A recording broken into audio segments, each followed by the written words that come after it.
বিএনপির ভারপ্রাপ্ত চেয়ারম্যান তারেক রহমান বলেছেন ৫ আগস্ট দেশবাসী বুক ভরে শ্বাস নিতে পেরেছে। এখন মানুষ পরিবর্তন চায়। শনিবার এক অনুষ্ঠানে তিনি বলেন, অন্তর্বর্তী সরকার যে সংস্কার প্রস্তাব এনেছে তার বেশিরভাগই ২.৫ বছর আগে বিএনপি জাতির সামনে তুলে ধরেছে। আর বিএনপি মহাসচিব জানান, তারেক রহমানই দেশের ভবিষ্যৎ প্রধানমন্ত্রী। আরও জানাচ্ছেন সৈকত সাদিক। স্পেশাল আবদার মানে মজা কিছু, তাই আমার সিক্রেট ম্যাগি স্বাদে ম্যাজিক ফ্রম নেসলে। কেন্দ্রীয় কার্যনির্বাহী কমিটির নির্বাচন উপলক্ষে জাতীয় কাউন্সিলের আয়োজন করে ডক্টরস অ্যাসোসিয়েশন অব বাংলাদেশ ড্যাব। কাউন্সিলের আলোচনা সভায় কথা বলেন বিএনপির মহাসচিব মির্জা ফখরুল ইসলাম আলমগীর। এ সময় তিনি দলের ভারপ্রাপ্ত চেয়ারম্যান তারেক রহমানকে ভবিষ্যৎ প্রধানমন্ত্রী হিসেবে আখ্যা দেন। ভোট সহ সকল মৌলিক অধিকার নিশ্চিতের আহ্বান জানান মির্জা ফখরুল। আজকে আমাদের ভারপ্রাপ্ত চেয়ারম্যান মহোদয় নয়, আমাদের ভবিষ্যৎ নেতা, ভবিষ্যৎ কান্ডারি, ভবিষ্যতের আমাদের প্রধানমন্ত্রী আজকে এখানে।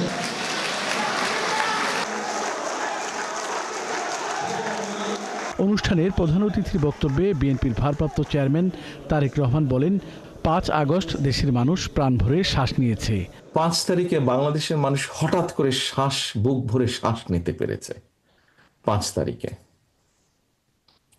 সমগ্র জাতি, সমগ্র বাংলাদেশের মানুষ, সমগ্র বাংলাদেশে কিন্তু একটি পরিবর্তন প্রত্যাশিত। প্রত্যেকটি মানুষ, যে কোনো মানুষ, সমাজের যে কোনো মানুষ একটি পরিবর্তন যাচ্ছে, একটি ভালো পরিবর্তন চাইছে। বাংলাদেশ জাতীয়তাবাদী দল বিএনপির সবচাইতে বেশি সম্ভাবনা দেশ পরিচালনা করার একটি নির্বাচনের মাধ্যমে অবশ্যই।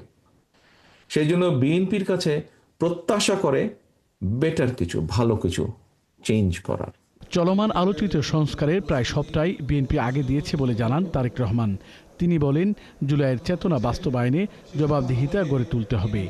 আমরা যদি একটি সঠিক স্বচ্ছ সিস্টেম ধীরে ধীরে গড়ে তুলতে পারি, তাহলে আমরা একটি অ্যাকাউন্টেবিলিটি গড়ে তুলতে পারবো।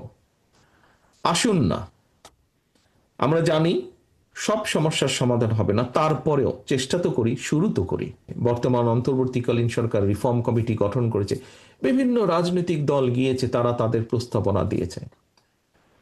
সম্মানিত কাউন্সিলর বৃন্দ, উপস্থিত অতিথিবৃন্দ, সভাপতি সাহেব, নিশ্চয়ই আপনাদের প্রত্যেকের মনে আছে বাংলাদেশ জাতীয়তাবাদী দল বিএনপি এই রিফর্মগুলো, এই যে যত রিফর্ম নিয়ে কথা হচ্ছে, তার 99% রিফর্ম, এই প্রস্তাবনাগুলো জাতির সামনে আজকে থেকে প্রায় 2.5 বছর আগে বাংলাদেশ জাতীয়তাবাদী দল জাতির সামনে উপস্থাপন করেছিল। তিনি আরও বলেন, ড্যাবের নির্বাচন প্রমাণ করবে রাজনৈতিক শক্তিগুলোর মধ্যে গণতন্ত্রের চর্চা হয় না বলে যে সমালোচনা হয় তা ঠিক নয়। ড্যাবের এই কাউন্সিলটি আমি মনে করি এই কথার ক্ষেত্রে কথাটি যে সম্পূর্ণভাবে ঠিক নয়, যারা এই কথাটি তোলেন, যারা এই কথাটি আলোচনা করেন যে রাজনৈতিক দলগুলোর মধ্যে চর্চা নেই গণতন্ত্রে, আজকের এই দিনটি তাদের সামনে একটি প্রমাণ যে তাদের কথাটি, বক্তব্যটি সম্পূর্ণভাবে সঠিক নয়। সৈকত সাদিক, ৭১, ঢাকা।